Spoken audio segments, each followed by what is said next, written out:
Gaming. What makes gaming fun? More specifically, what makes multiplayer gaming fun? Before you're able to discuss the deep ideas of games, or even before starting to develop one, we must understand from where gamers draw enjoyment. Is it in art style? Yeah, probably. Is it in the satisfaction of shooting guns or casting spells? For sure. Is it in the enjoyment of game-breaking bugs that make you question just how so many games manage to get greenlit despite being completely terrible? Well, maybe. But what underpins all of this in a multiplayer setting is balance. Oh shit!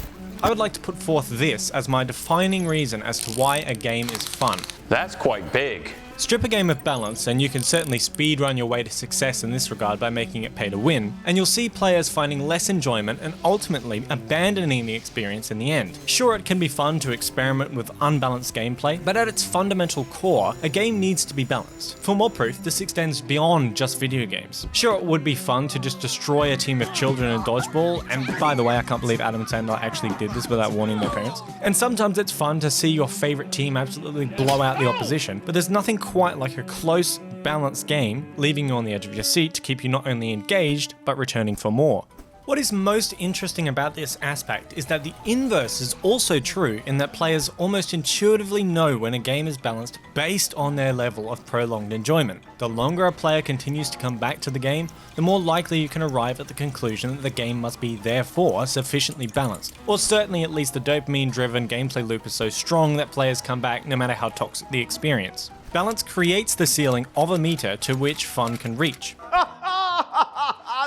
That is hooey. Or it's something like that, or it's only maybe sometimes, but whatever. By extension, a significant marker of an all-round fun weapon is balance. But what is balance? I guess it takes many forms. There is balance in terms of actual game mechanics and balance in terms of team compositions, both of which are seemingly equally important, but we'll be primarily focusing on the former today. Usually people understand the idea of balance to mean whether a weapon is too strong or too weak on paper. Maybe it doesn't deal enough damage, maybe it does too much damage. Maybe the way it deals damage is impossible to counter, maybe it requires selling your soul to use it. And maybe it just isn't fun. Now, I'm not Sigmund Freud. I'm not really in a position to argue the philosophical and psychoanalytical minutiae of what exactly fun is, nor do I have an Oedipus complex. But what I do know is that the Vaccinator isn't fun. How dare you! Don't get me wrong, I love using it, but not dissimilar to random crits. Deep down, it just feels dirty to succeed with it because you know the enemy didn't enjoy that interaction. They felt cheated. Stunning, slowing, and all other verb forms of these mechanics in games are always irritating. Sure, you never actually like dying in video games because it usually indicates a skill issue,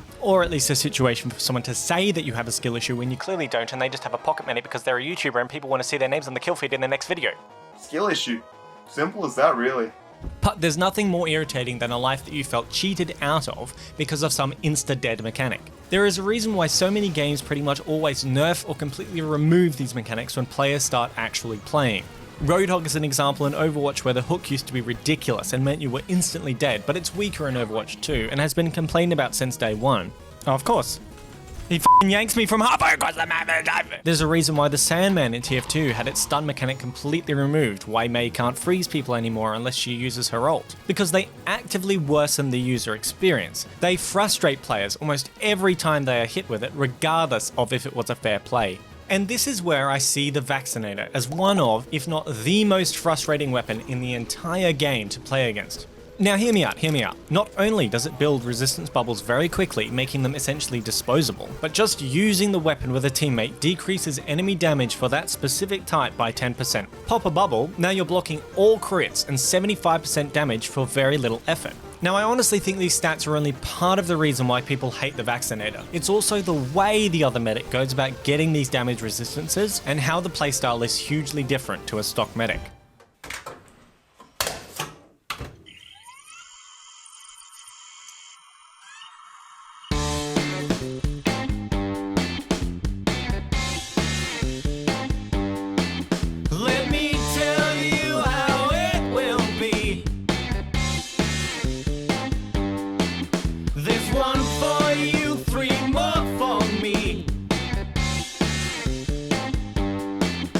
I'm the Vaxman.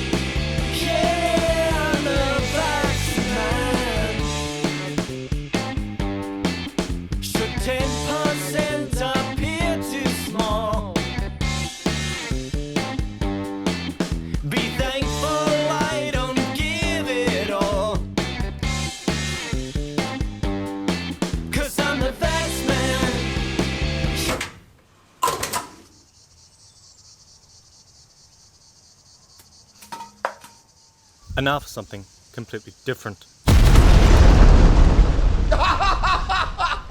Well, in case that doesn't demonstrate it well enough and you're a strictly visual, metaphorical learner, here's a perfect analogy about the differences in playstyles.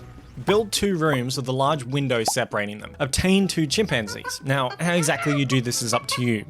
Steal one from a zoo, ask a billionaire or something, I don't know. But put one in a room where the chimp has to perform extremely laborious tasks for a morsel of food.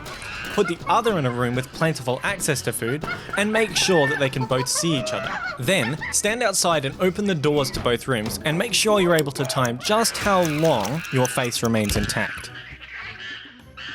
You see, when you design a weapon in complete contravention of humanity's ape-brain desire for fairness, it's like cutting your leg off and expecting to not only complete a marathon, but win it as well. It's completely brain dead. I liken it much to the same as the flog. Now, while the flog also has its issues, we have to compare the way in which charge is acquired across both weapons. In order to access flog, the pyro essentially has to announce to the server that they're about to use it, unless using the taunt and voice cancels, but let's not get into that, and gives enemy players at least a moment to get away. I'm not worried, mate! The usefulness of a flog pyro is predicated on their ability to not die and to aim to an extent. Not only does the Vaccinator build bubbles at a much faster rate than stock Uber, they can be deployed instantly, unlike the flog, and once deployed, it doesn't require aggression or any form of real mechanical skill to be effective. There is at least a chance that someone might think it's their own fault for dying to the flog under these circumstances. Now, gamers will always be gamers and have tantrums over extremely minor things. And now the winner of this year's egg hunt. What the f? Come on! I saw her pick up 1 egg! She only picked up 1! Fuck that! But with the Vaccinator, the medic just has to right click and suddenly essentially all the damage you had planned against them is nullified, leaving you no real recourse other than just to run or die. Now, the same argument could be applied to all mediguns in the same way. You just right click and wreak havoc on the enemy team. Alright, come on Voxy. Let's go Voxy! Woo! Get him. Alright, you get him. I'm dead. But the difference is, enemy players, if even just subconsciously, are able to note the difference in effort in your interaction. A medic who has been alive long enough to build stock Uber and use it effectively is seen more favourably by a player who dies to it, because they realise there was enough effort expenditure on the medic's part. But the Vaccinator builds its Ubers so quickly and are so easy to use that players see a huge difference in effort expenditure and hence immediately get frustrated, much like the aforementioned chimps. TF2 is a game with some great examples of countering mechanics, for better or worse, of course. Be it the Wrangler for the NG or the Razorback for the Sniper, weapons which counter other classes are bound to exist by virtue of having so many weapons for so many characters. But the thing about most counters is that there is on average a level of fun and fairness in a countered matchup. Taking the previous example of the Razorback, we see anger in the community at how this is basically a crutch for the Sniper who doesn't have ears against spies. But that is just the point. These counters exist against maybe 1 or 2 classes, or certainly at least against specific circumstances. The Razorback counters spies' backstabs, which is then re-countered by spies simply shooting snipers. It provides no other benefit to the sniper, in fact reducing his overall utility. Then you take the Vaccinator. Sure, Medic exists to counter all classes in some respect, it's basically straight up his role to provide an advantage to your team in any given matchup. But the Vaccinator counters all types of damage except melee, meaning not only does it provide an advantage to your team in regards to health, but it directly disadvantages the enemy by reducing their damage output, which is an immediate recipe for frustration. I don't want to jinx us, men, but we are guaranteed to win. I love this doctor! Oh, my blood, no! On top of this, and of course no matter your opinion on them, it also counters a giant hole in casual matchmaking: random crits. Because it blocks 100% of critical damage, not only is an enemy crits creek soft countered, and I say soft countered because of course it is difficult to time your bubbles correctly for a crits creek, but the controversial joy of random crits is also countered, something which no other weapon in the entire game can do excluding air blasts, which is actually pretty insane to think about. Dropping an enemy medic is also seen as a strong tactic in a game with predictably long and difficult stock Uber charges, making the consequence for death rather high for a medic, and completely changing the pace of a push or defense. The Vaccinator throws a giant spanner into the gears of this system. Holy shit, that was so much louder than I thought it was going to be. It's not even my tractor. This makes the medic a much less valuable target, particularly in casual, when he can just have another bubble ready almost immediately upon respawn. It almost feels sometimes that there's nothing you can do to counter or slow the pace of a Vaccinator medic, and this is simply due to how broadly well the Vaccinator fares against every matchup. It covers a huge swath of circumstances, which is unlike any other counter, and forcing enemy players into niche loadouts just to match up just isn't fun.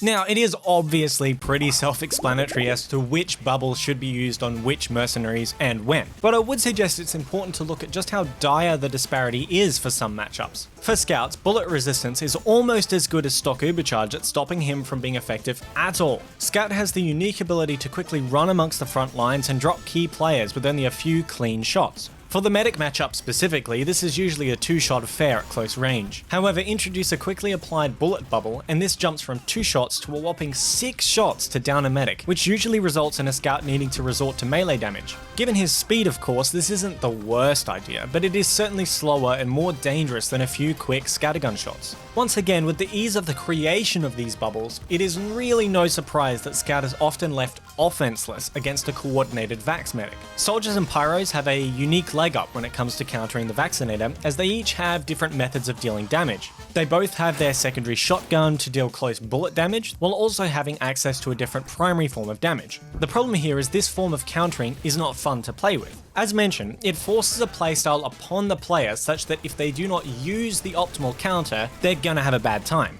Forcing players into a specific playstyle, so forcing soldiers to run a shotgun against the Vaccinator for example, to me is not an indicator of good weapon balance, and it is so acutely pronounced in playing against the Vaccinator. Heavies, demos, and snipers are particularly hit hard by the Vaccinator due to either their distance from the medic and thereby being unable to melee them, or their slow speed in maneuvering near a medic. Add on top of that not having alternative ways to deal damage, and once again the matchup just really isn't fun.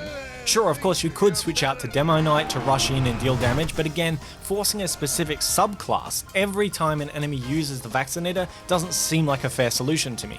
Engineers are also in an annoying spot. While they are surely pleased to not deal with a stock ubercharge completely overrunning their nest, they're met with a new set of annoyances with the Vaccinator. A well-timed few bubbles will tank enough bullet damage to take down a level 3 sentry, and beyond that, constantly having bullet bubbles and peeking a sentry is infuriating to an engineer. He is basically unable to kill you while you have endless access to near invulnerability, and while you deal constant chip damage, making him constantly have to repair damage and replace metal rather than upgrade. The only class left largely unaffected by the Vaccinator is the Spy, given that his main source of damage is melee damage. However, there is a softer, subtextual counter here, where again a Spy dropping a Vax medic isn't anywhere near as valuable as a stock medic, decreasing the Spy's usefulness as a player.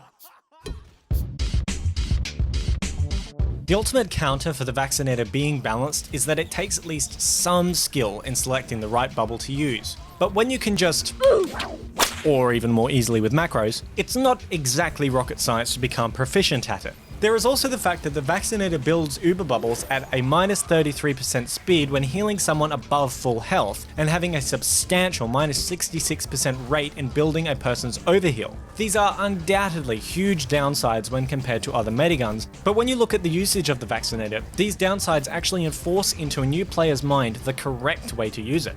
Going around your team and rapidly healing each one will build bubbles very quickly. And while yes, overheals are incredibly important of course, once you are good at dropping a 75% resistance bubble on someone, after building those bubbles quickly with rapid diversified healing across your team, the -66% rate in overheal is negated a lot of the time when considering incoming damage. And beyond the insane levels of enemy frustration with this weapon, it also has downsides for the player using it. Now mostly it doesn't even synergize at all well with the medic's melee weapons. Now, I have already gone into this and beaten this horse to within an inch of its life, but Medic already has such little variety in his playstyles. You get Uber Bubbles so quickly that the bonuses given by the Ubersaur and Vitasaur are essentially useless, with the downside of the Vitasaur's max health of 140 being just a straight downgrade. Now sure, it might offer you a chance to use the Vow or the Amputator, but it just speaks to how out of place this weapon is.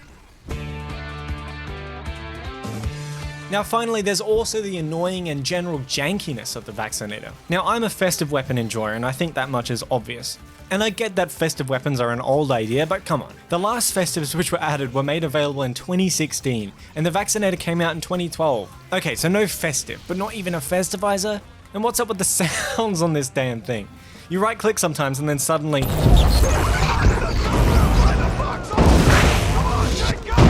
Now I know TF2 doesn't get many updates these days, but I mean, come on now, Valve, please fix. Let's not also forget the scoreboard abuse you can pull off with the Vaccinator. Now this is likely more of a feature than a bug and kinda useless, but it's certainly fun to mention. For every 4 Vaccinator bubbles used, you get 1 score on the scoreboard. Because it builds bubbles so quickly, you're able to rapidly heal across your entire team and spawn, and use these bubbles such that you're able to build a ridiculous score before the round even starts.